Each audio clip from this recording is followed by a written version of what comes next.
Most emotional was our library.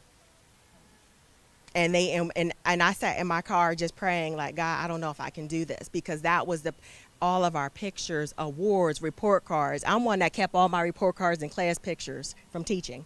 Like, so all my students or any parent that ever gave me anything, I kept it and had it. Like, it was stuff like that. So it's not just about the things, but it's the memories and the experiences that connect us to those things that we all are grieving and mourning. As residents work to pick up the pieces on this Labor Day holiday, cleanup continued in a roughly 17-block section of Wilmington, devastated when Tropical Storm Ida swept through on Thursday, bringing record-setting flooding of the Brandywine River. Hello and welcome to a special edition of DETV News. I'm Lauren Wilson.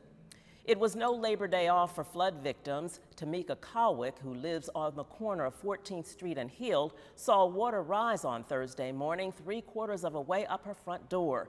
It happened in less than an hour, and she told her frightened 6-year-old son to stay away from the window. Cowick was anxiously waiting for an insurance adjuster today, though she and her husband pay $800 a month for flood insurance because it was required when they purchased their home. She's been told the disaster, however, would not be covered. Cowick's neighbor Chanel Knox was out this morning sorting clumps of wet photos onto a table, hoping the sun would dry them out and she could salvage some memories. Both women say the bright spot was that neighbors came together to help each other. Volunteers helped Cowick clear out her soaked garage. City services, the American Red Cross, and other agencies have been out every day to help. City of Wilmington staff from several departments, elected officials, numerous agencies, and volunteers have been out for several days bringing supplies and food to flood victims. Also, boxed lunches and hot dinners are being supplied by the Delaware organizations active in disaster, the Salvation Army, and the American Red Cross. Meals will be delivered by Red Cross trucks 2 times each day starting today. A crew of nearly 50 Wilmington Public Works employees has been out working overtime to haul away damaged household items and using trucks to clean sticky mud off of sidewalks and streets. Jason Leary, sanitation manager for the City of Wilmington, said the first job was to clear mud from catch basins, which helped the water to recede. Flusher trucks sprayed high-pressure water onto the mud, and sweepers followed, taking away the mud. Really, I mean, I don't know if you would consider this a 100-year flood, but this is the worst I've ever seen it for the City of Wilmington. The amount of debris, the amount of heartache, and everything else. But as I said earlier, it's absolutely amazing to watch how the constituents and the residents came together to help each other. The city services, Mayor Przicki and Commissioner Williams literally just allowed Public Works to cut loose and do what we do. And we just worked really hard and working with the constituents, and I think everything's coming together nicely. Leary said he expects crews to continue cleanup efforts for at least another month. Delmarva power crews were back at it today, helping to restore power to flooded homes. Where the waters started rising, the power was shut off. Electricity to the neighborhoods was shut off for safety reasons.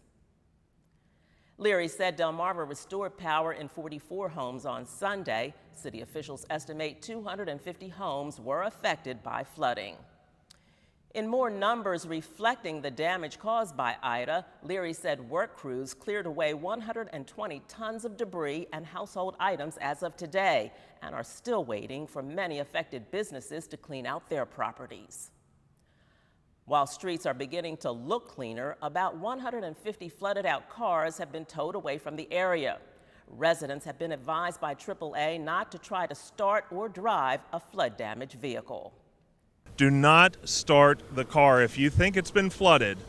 Again, there's both mechanical issues and electrical issues involved here, and it could end up doing more damage to the vehicle.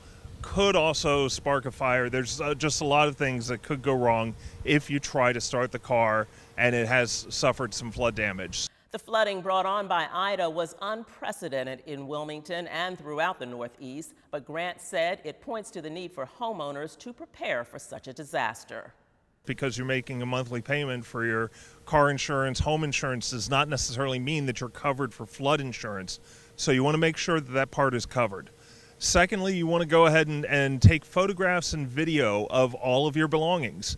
Just go through your house with your camera on, capture everything on video, save it to the cloud. That way, if there's extensive damage, you can show, no, this was the type of TV that I own. These were the computer equipment. This was, the other valuables that I had in the home. And your insurance company should be able to work with that a lot better than just saying, oh, I think I had whatever. So you want to go ahead and document everything. The big question for homeowners is, will government relief dollars be made available? Many are planning to go to a special reception for hurricane victims tomorrow at the warehouse located at 1121 Thatcher Street from 8:30 a.m. to 4:30 p.m. The governor's office, the Department of Health and Social Services, the Department of Emergency Management, and other community partners will be on hand to gather information from residents and to give information on recovery resources. If possible, residents should bring a valid government-issued form of identification, proof of residency, insurance documents, and proof of income. Stay with DETV News and our social media platforms, where we will continue to bring you the latest information. I'm Lauren Wilson. Thank you for watching.